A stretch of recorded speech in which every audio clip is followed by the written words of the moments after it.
Hey guys, welcome back to another YouTube video. I wanted to make this one talking about my list of the best and worst Harry Potter films. Now, before I make this video, I just want to let everyone know that me and my sister both equally agree that we believe Order of the Phoenix is the best movie out of the franchise, but we've both got our separate favorites. And in my opinion, I'm going to say coming in at the very bottom is Harry Potter and the Sorcerer's Stone. I think it's just the fact that I'm older now, and it's just, to me, Sorcerer's Stone is just too slow, and I understand that it's character building and everything, but it's just like man, pick it up a little bit. And this is where, me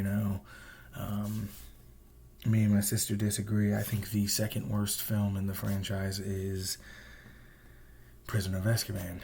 My sister's favorite movie in the franchise is Prisoner of Azkaban. And the reason why I think Prisoner of Azkaban is a bad movie is just because it completely diverges from the actual book. The book of Prisoner of Azkaban is fantastic. And granted, I know they can't put everything in the book that was in the in the movie that was in the book. I know, but I just wanted more out of Prisoner of Azkaban. It introduced some of my favorite characters in Sirius Black and Remus Lupin. The third worst to me has to be Chamber of Secrets. Chamber of Secrets really isn't that bad of a movie.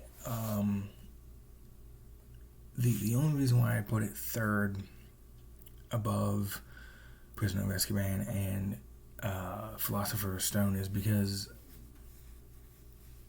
a lot of people get the misconception of, it was only Harry, Ron, and Hermione who solved the issues with the Chamber of Secrets. But if you guys realize it, everyone misses a very important detail. At the very beginning, when they're in the bookstore and they're talking about Gilderoy Lockhart, and when they leave, you see Draco standing up on these stairs, and he rips a piece of paper out of a textbook, and he folds it up and puts it in his pocket. Well, if you watch where they have Draco walk around and position himself, he stands next to Hermione. Well, later on in the movie, when Hermione gets petrified, Harry opens up her hand and there's a ripped out page of a book that says it moves in the pipe. Pipe said it was a basilisk. And I feel as if I feel like Draco is the one that solved the Chamber of Secrets and gave this piece of paper to Hermione before the school year started and was kind of telling her, this is what's happening. You're smart enough, figure it out. So that, to me, I kind of feel like they need to give credit where credit is due and just say Draco solved the Chamber of Secrets, because he did. Anyways, moving on. The next movie would have to be Deathly Hallows. Deathly Hallows Part 1. I feel like as the start of the ending of the franchise, this one really made a statement where it was just things are serious now, and no pun intended. And for everyone to be dancing around a wedding and thinking about a happy memory, it shows what Dumbledore was talking about. There is light in the darkness, but Harry's kind of like, we need to take this serious. We need to get going. We need to move as quickly as we can, as silently as we can, and as fast as we can. I kind of agree with him on that.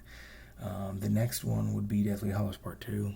It's the end of the franchise. It's the accumulation of years of hard work and struggle, and it was sad.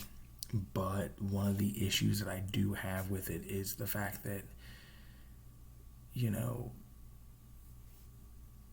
Harry just breaks the Elder Wand and throws it off a bridge. Whatever. The second best movie, in my opinion, is Half-Blood Prince. You know, you really get to delve deep into the mind of a young Severus Snape, and you get to see the struggles that Draco goes through as a Death Eater, even though he doesn't want to be a Death Eater. And you get to see the death of Dumbledore. That, to me, is like, wow, now things are officially serious. Pun intended. And the best one, in my opinion, is Goblet of Fire. Yes, Prisoner of Azkaban was kind of dark, but Goblet of Fire is really what kicked off, you know, the dark mindset and the dark mood. You know, you got the pending return of Voldemort, and you have Harry at the age of like 13 or what was he, 13 or 14 in this, having to compete against older students in a deadly tournament that people have died in, and he doesn't realize this, but his defense against the dark arts teacher is secretly a Death Eater in disguise, has put his name in the Goblet of Fire to take him to Voldemort. Cedric Diggory dies, you know, like, I'm pretty sure that's the first time we actually had like a Harry Potter character that wasn't a teacher actually die. And like, just seeing the resurrection of Voldemort is just like, whoa, like, okay, Voldemort's back. Things are crazy. But yeah, that was them in order. My favorite obviously being Goblet of Fire, but the reason why me and my sister believe that Order of the Phoenix is just the best movie out of the franchise is just because, like,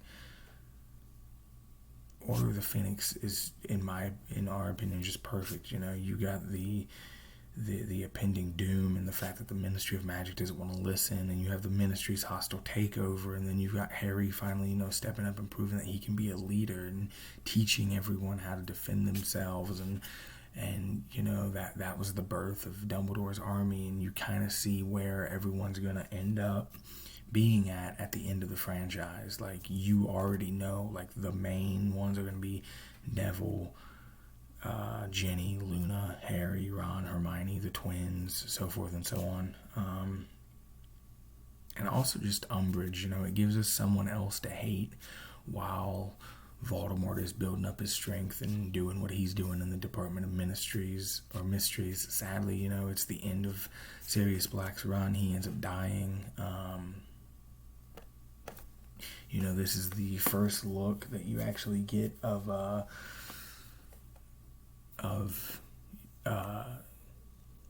Bellatrix Lestrange. You know, you finally get to kind of delve into the hatred between her and Neville, and it's a shining moment for a lot of characters like Neville and Luna and Ginny and the twins, and even Ron and Hermione and Harry. They all have shining moments in this, and 5 to me is just perfect. It's the perfect movie. But anyways, guys, this has been another video. It's been me rambling for about a minute. Actually 8 minutes. Don't forget to like and subscribe. Thanks.